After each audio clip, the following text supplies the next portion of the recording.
Kaufman, and um, That it was was classic. it was classic. But we're here to celebrate poetry, and I have the extreme pleasure of introducing our guest. Jared Morningstar is coming in through Zoom from Michigan. Can you imagine, Jared? I would have had to have flown you in, put you up on my couch, fed you marinated mushrooms and steak and all that on the grill. And instead, I just tell you, here's the link and pop on board. So I want you to take it away. Give us a little talk about yourself, and then I'm going to ask you a few quick questions before we open up the mic for our spoken word open mic extravaganza. Take it Okay. away. All right. Well, as you said, Chris, I live in Michigan, in the Mount Pleasant area, and it's about an hour from the Tri-Cities, Saginaw Bay City, that area, which is about 2 hours north of Detroit.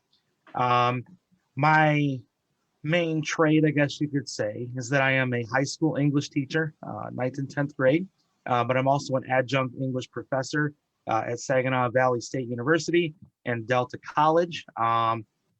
Teaching's definitely my life. Love what I do, and I love that it keeps me in touch with literature, and the fact that it keeps me in touch with creative writing, which is one of the big things I do at my school, is help young poets and short story writers learn their craft. So it's a lot of fun. It's a lot of fun, and it's one of the big things that inspires my own work. Thank you so much. It's safe to say then that you do have a scene because you Sure. teach the students, you have poetry readings in the school. Is there anything like around the town community that celebrates poetry readings? Have you ever been able to do an open mic in your area? And just remind us where that area is. Absolutely. We actually have a pretty good local scene, really. Even though that I live in Mount Pleasant, I work in Saginaw, and I lived in Saginaw for a number of years.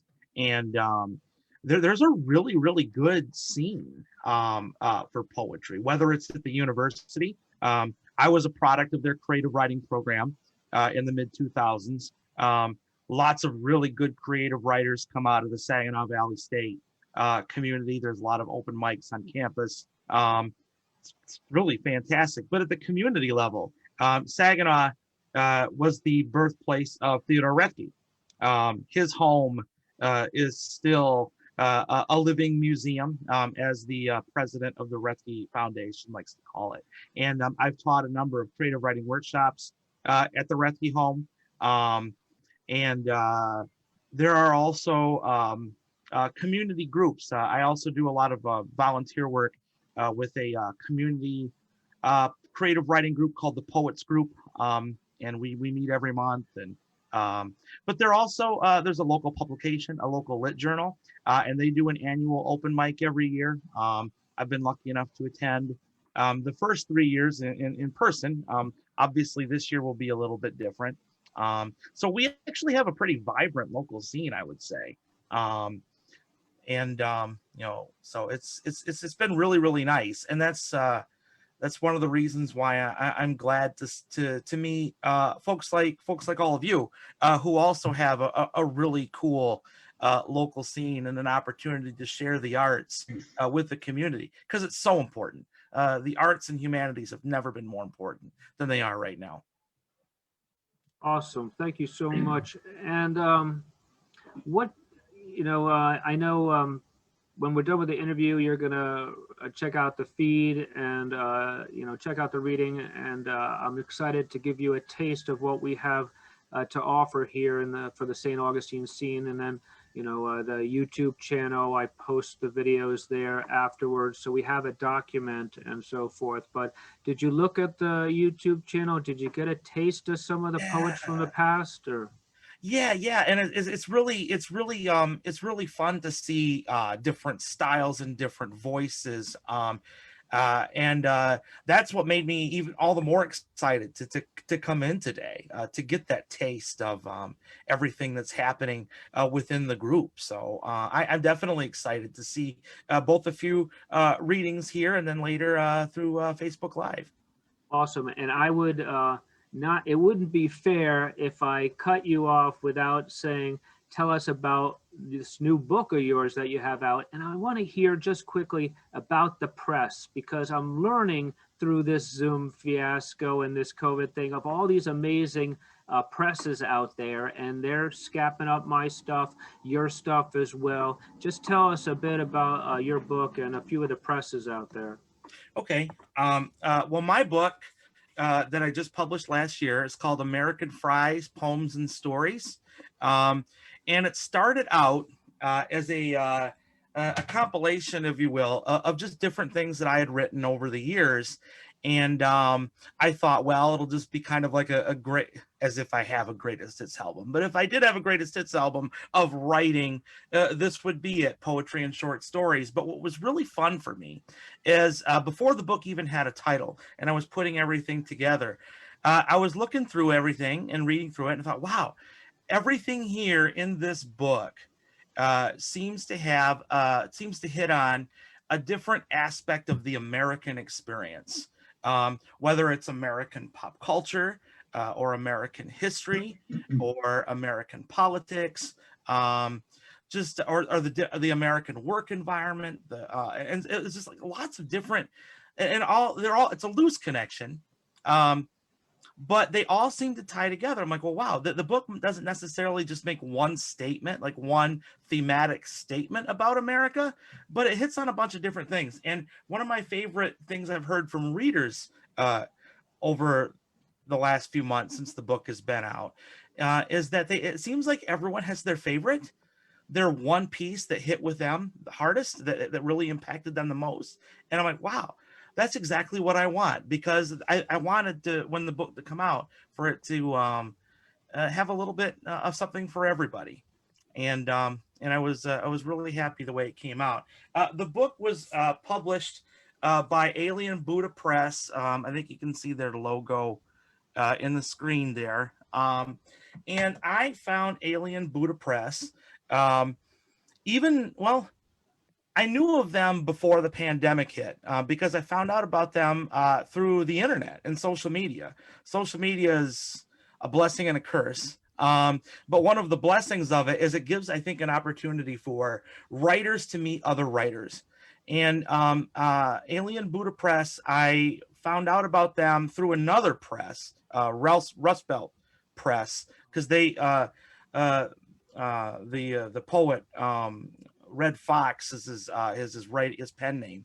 He was part of another group, and then I found out about them because different presses, when they have anthologies, they come out, they post calls for submission, and so I found an anthology that was being put together for pieces that had been rejected by other publications. And so, well, that's cool. I've got plenty of them. So I'm like, I might as well just send a story in. And it got accepted for that anthology. And I found out, just reviewing Alien Buddha Press, that they were taking manuscript submissions. And my wife and I, who met through creative writing classes in college, we both were working on our own collections. I'm like, well, let's try this. This sounds nice. And we sent our manuscripts to them, and they both got accepted. And what I found out since then is that the cool thing about the group is that a lot of the poets, whether they're from the Midwest like I am, or out in California, or from the South, or even some international writers, we all kind of look out for each other, and we all have our own styles. But I think that it's about the best things about a creative writing workshop is that if everyone comes together to help each other, the community can grow. And I feel like the Alien Buddha Press community, even if it's done pretty much exclusively online, we're all there to support each other. And it's been nice. It's been a positive community to be a part of, the kind of art community I love. Amazing. You've been one of our the best guest since last month.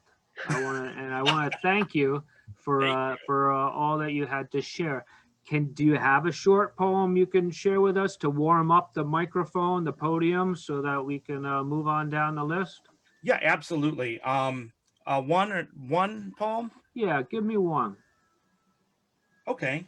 All right. Well, I will go ahead then, and I will share a poem that I wrote probably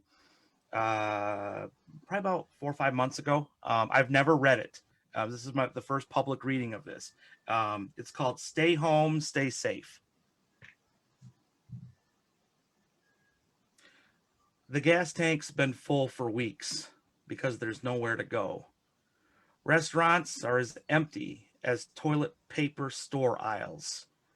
Hotel rooms get as much use as the Bibles in their bedside drawers.